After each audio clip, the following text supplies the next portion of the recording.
Bonsoir à toutes et à tous, bonsoir à tous les suiveurs et à tous les inconditionnels de Grégoire Omnisport. Sadio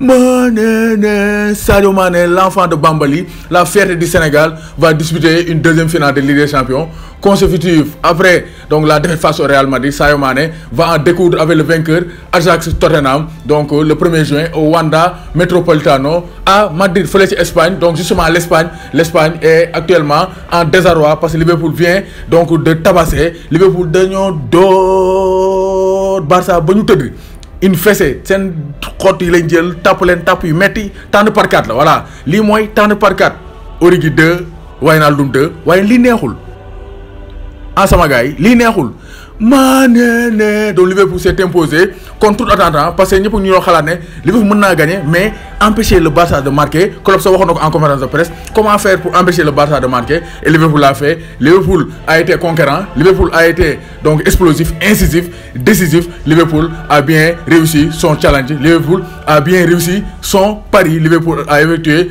une remontada historique face au FC Barcelone 4-0 et Liverpool élimine encore une fois de plus en Coupe d'Europe le FC Barcelone parce que Liverpool n'a jamais perdu dans une confrontation à élimination, donc dans une confrontation directe ou bien dans une confrontation à élimination directe. Donc Liverpool n'a jamais perdu face au FC Barcelone. Donc émission yoy defoon naa ko, j'avais fait les rappels historiques et l'histoire a donné raison encore aux hommes de Jürgen Klopp qui ont fumé de Klopp et qui ont cloppisé les hommes d'Ernesto Valverde. Donc une solution man yaakaar naa waa Barça tey lañ koor te yaakaar naa dañoo kat mat xëdduñu moo tax le Barça n'a rien vu venir. Ce qui est effarant, ce qui est épatant, c'est que Barça ils sont reposés. Valverde dafa teg équipe BM durant le week-end passé te équipe B ñoom Moussa Wagué, le Barça s'est bien reposé mais boo xoolee da ngay mel ni Liverpool joue woon face à Newcastle, un match difficile, un match remporté au forceps grâce à un but du Rastaman Divock Origi. Le Rastaman, le mois de mai et le mois des Rastaman. Le 11 mai, on va vers le 11 mai. Le 12 mai, ça sera la dernière de la première. Mais actuellement, je pense que Liverpool est en transe, Liverpool est urgence grâce à son Rastaman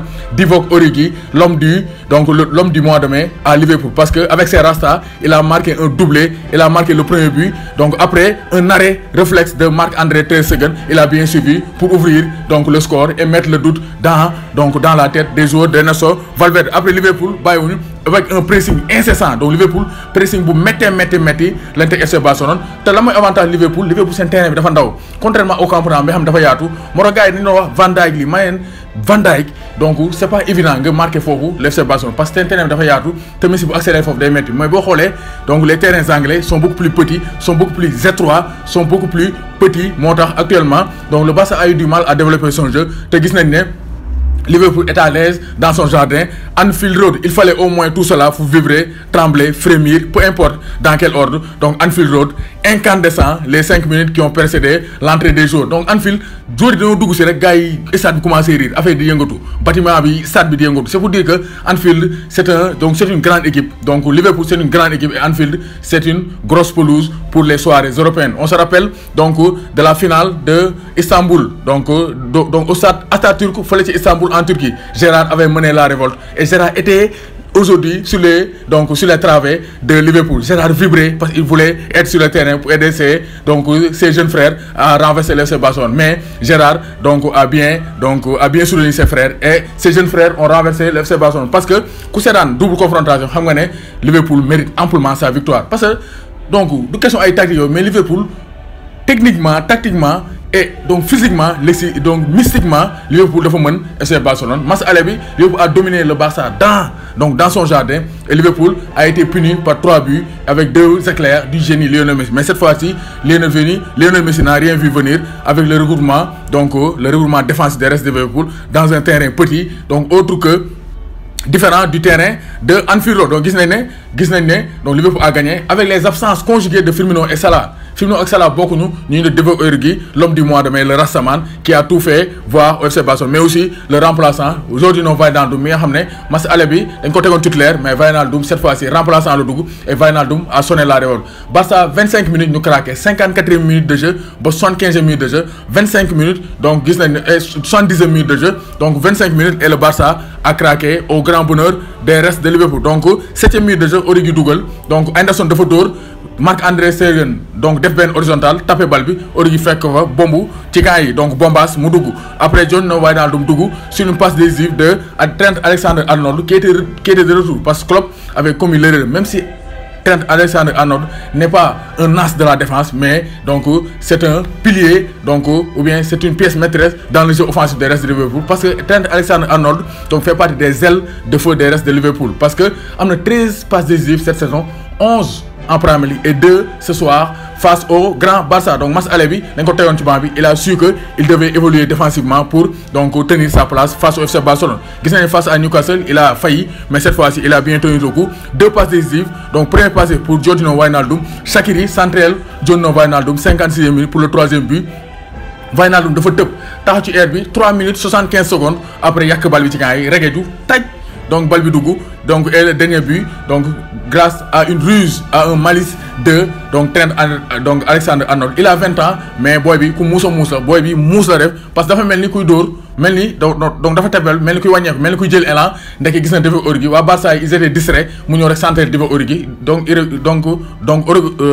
Divock Origi woy la bal bi donc ci camp yi c'était le 4-0 et Divock Origi mettait Liverpool en extase et Anfield Road tombé en transe. Donc Liverpool dans le jeu donc gis nañ Liverpool pressing haut de belles transmissions te gis nañ ne ci attaque bi Liverpool téye bal bi lu bari ay Salah li doon téye bal bi di durdante Liverpool téye bal bi un jeu direct le Liverpool indi un jeu direct qui a déstabilisé la défense du Barça parce que l'anglais Piqué ak kii di Sergio Busquets ils étaient à la rue moo tax Barça donc tey doxuñu parce que seen défense bi dañoo faillir grâce à la rapidité et au jeu rapide donc déployé par les restes de Liverpool. Pourquoi? Parce que Liverpool xamoon nañ ne il faut que ñu teg gars yi pression xëpp leen safara si pour dugal le maximum de buts moo tax tey Klopp n'a pas calculé et Klopp a bien géré et les joueurs de Liverpool étaient donc au four offensif et au moulin défensif. Donc Sadio Mané aussi a réalisé une belle rencontre. Il a été surtout fort dans le pressing parce que Sadio Mané premier rideau pressing bi moo ko doon def ce qui a empêché ce qui a gêné la relance les relances de FC Barcelone te xam nañ ne Barça c'est notre première relance nek na sen force mais tay Sadio Mané a été donc fort dans le pressing parce que Sadio Mané c'est un joueur physique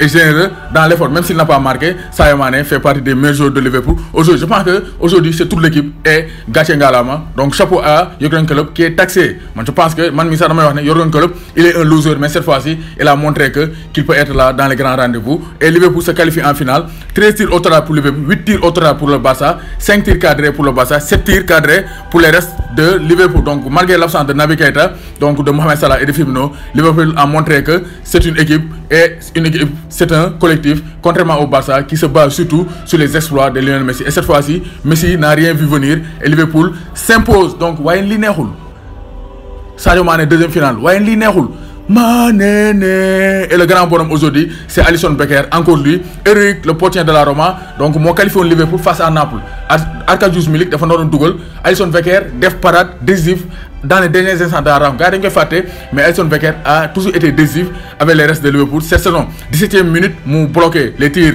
donc le tir de Jordi Alba impeccable sur la sortie devant le latéral gauche. 49e minute Suarez tamit dóor na mu téye ko Lionel Messi dóor sur un angle fermé 68e mu téye ko même dans les derniers instants de la rencontre gis nañ ne Liverpool ils n'ont rien lâché te Liverpool daa mel ni joué wuñu woon week-end bi Liverpool daa mel ni ñoo gën a frais Barça dañ leen noppal mais on a vu que physiquement le Barça était moins frais, le Barça était émoussé par rapport au reste de Liverpool qui ont joué un match difficile.